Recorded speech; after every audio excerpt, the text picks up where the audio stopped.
So, natanggal. Natanggal na naman. Nadikit pa sa butter. Huwag ka munang, bibili ako pang dikit na bago. So, hi guys! Welcome back to my channel. Mag-upload na naman ako sa YouTube. Ang tagal ko bago nag-upload. Or bago mag-upload. Dahil, hindi ako seryoso o hindi ako nagsiseryoso sa pag-upload sa YouTube channel ko.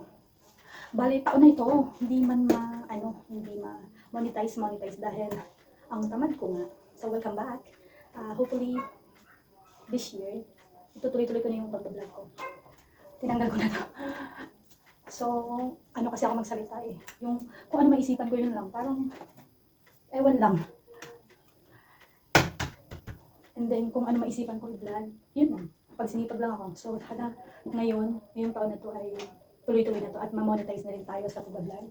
Kasi, ang gusto ko talaga, pero ang tamad ko, paano nga ba yun? Paano mangyayari yun? So, sisipagan na natin. So, ngayon may gagawin ako ngayon, mga home, ang tawag yan. A day in my life, home. Mga gagawin lang sa bahay, ganun. So, samahan niyo ko. Lumabas ako. Hindi na ako nag-video kasi mahirap ng video sa labas. Nakakahiya din. Then, may binili akong mga cup noodles and mga energen, Milo. Hindi ko natatanggalin para hindi na ako nag-pack. And then, ito. Madaming cup noodles, may laking. And then, mga spicy, kadalasang pinapabili sa akin. Kasi, ito ay para sa company. So, every time nasasabihin sa akin ng asawa ko na bumili ako para sa company, nagtitinda kasi sila doon. Kasama na siya sa parang corporation. Yeah, corporation. Akalawan lang. Hindi. May samahan silang mga admin na sila ang magtitinda ng mga katulad dito, kape, Milo, gatas, and mga noodles. At iba pa. Parang grocery, ganun. So, minsan ako nabili. Minsan sila naman. Kapag walang-wala na, tapos sasabihin sa akin ng asawa ko ay kung may time ako or may pera ako dito, para pagdating niya sa bahay, babalik sa akin ng pera kung magkano yung gastos ko. So, yun lang. Binili ko na. Nakakailang bili na ako. Mga 3 beses. Starting January ati siya, or December ata siya doon kasali. Kasi may space na nga para sa kanya. Siya na yung nagpalit. Kaya namili ako. And then, ito naman ay maisipan na. Wala lang, share ko lang. Bigay ng kapitbahay. Galing Bicol. Namalengke na din akong konti para mamaya. Ay, so, tams ako sa pansit. Parang hindi na ako lalabas ng alas 5. Ayan. So, yun lang. And then, gagawa na tayo ng gawang bahay. So, nagpapakulo pala ako ng tanglad. Ayan yung gagawin kong magiging tubig ko everyday. Dati lemon. So, namamahalan ako. May tanglad naman dito sa may harap namin. Yung may tanim ako. And then, dun sa kapitbahay, manghihingi na lang ako pag nawalan. So, yan yung iinumin ko everyday. Kasi, gawa ng, may fatty liver. Pero normal na naman. Ayoko lang bumalik. So, next time may topic ako dyan. Na-upload ko sa YouTube din. Paano ako nagkaroon ng ganun, fatty liver. So, maglalaba ako ng uniform ng asawa ko. May bago silang uniform. Siya ay driver ng Japanese sa company. Ito yung uniform ng mga driver. Ano to siya AO? Parang pang office. Kasi talagang yung uniform niya yung cotton na kulay blue din. Pero hindi ganito. Ayan o. Suotin ko na lang kasi hindi naman tumadumi. Pang lang niya to eh, pang ibabaw. Then, ida-dryer ko. Para mabilis. Medyo mainit ngayon. Gusto ko sana maglawa ngayon kaso alanganin ang Diyan. Alanganin ang pabasok. Dito tayo mo sabon. Nakapit na naman yung so, lalapit natin sa pabasok. Or bukas, maglalaba. Kailangan ko na mag-general clean natin.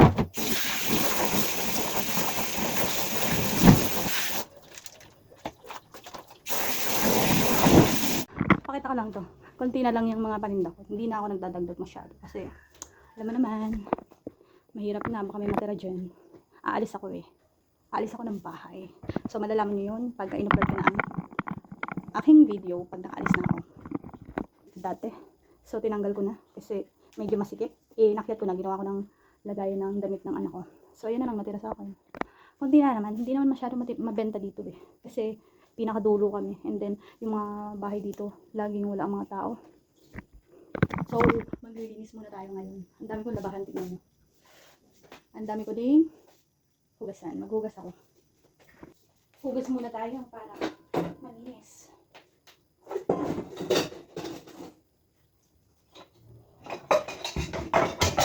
So, ay ng umaga. Hinatid ko kasi ang anak ko kaya hindi ko agad nakabasan.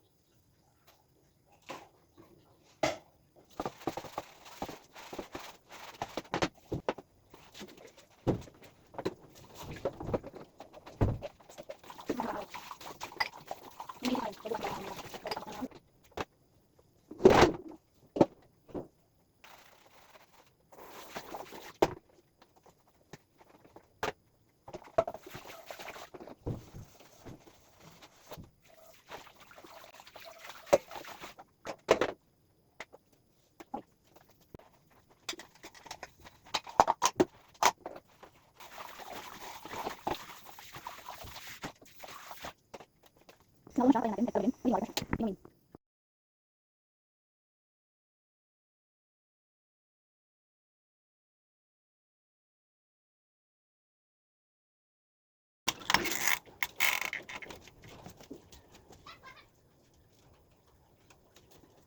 Ito lang.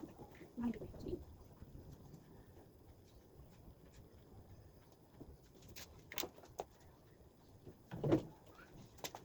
Tapos, bulilis mo sa taas. Dito sa baba. Ibang ano, libok.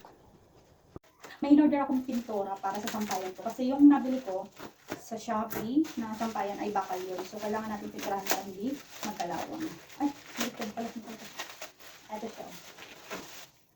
Maganda daw ang review nito. Kaya, may nail file pa. May pang ganun. May pang polish. Para matanggal yung pinaka kalawang. Halimbawa, may kalawang na yung pipinturahan mo. Yung akin naman ay wala pa. Konti-konti lang. So, ito ay kulay gray. Tatry natin doon sa labas. Samahan niyo akong pinturahan ko ito. At may libre ganito. Brush. Hindi na ako pipili. Yung sampayan natin pipinturahan natin.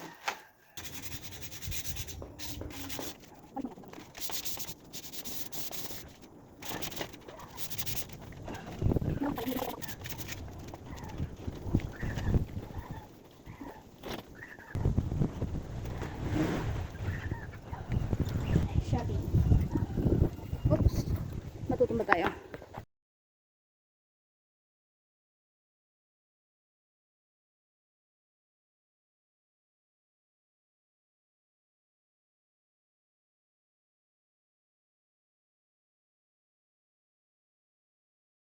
Magluluto na tayo ngayon. Luluto ko ng pancit dito. Para sa dinner.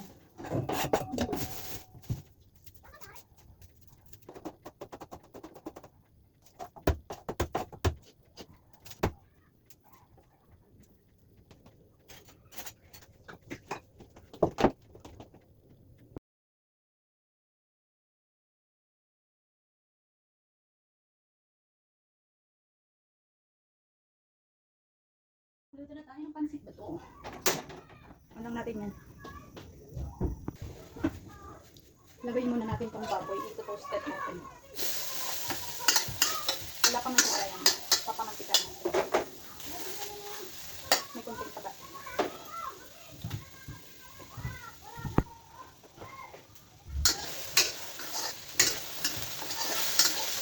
Wait lang. Lagay muna natin itong balang pilihan.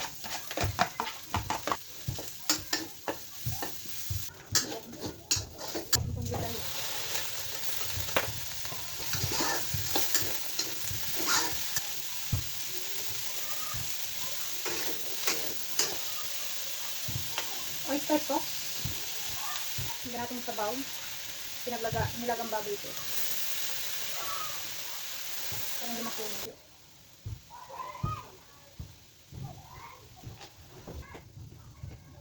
Lagyan na natin yung cabbage. Para maluto na. Bagyo, ano to? Yung bagyo picture. Walang cabbage na. Below. Madaming gulay. Parang ulam na. Mas more on gulay ako ngayon. Alam yun na. Healthy living ko, no? Gulay.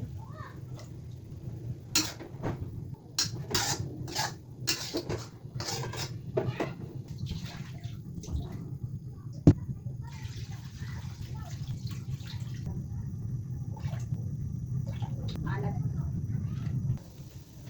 Pero meron na yun. Konti lang. Kanya karami yung tubig kasi medyo matagal yung luto niyan. Luluto.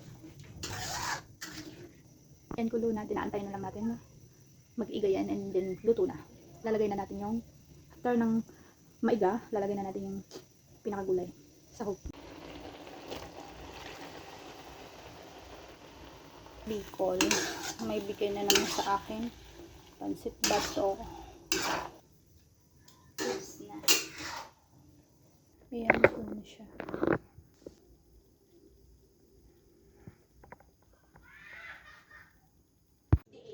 Nakain na pala kami.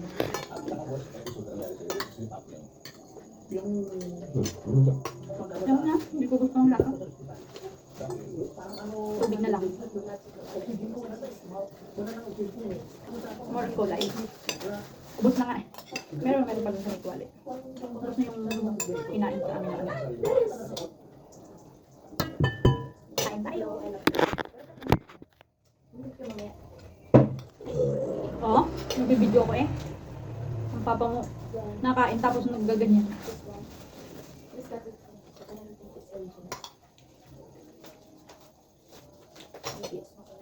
Konti lang kanin ko kasi carbs na din yung pansit eh.